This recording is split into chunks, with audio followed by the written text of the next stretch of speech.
17ই March 2007 আজকের দিনে cricket world কাপে ভারতের প্রথম ম্যাচ আর ওয়ার্ল্ড কাপ জেতার প্রস্তুতি শুরু। এবং সামনে ছিল বাংলাদেশ।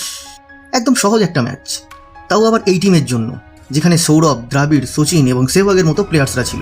এছাড়া ছোটোখাটো কয়েকটা প্লেয়ার্সরাও ছিল, যেমন উইকেট কিপার ধোনি।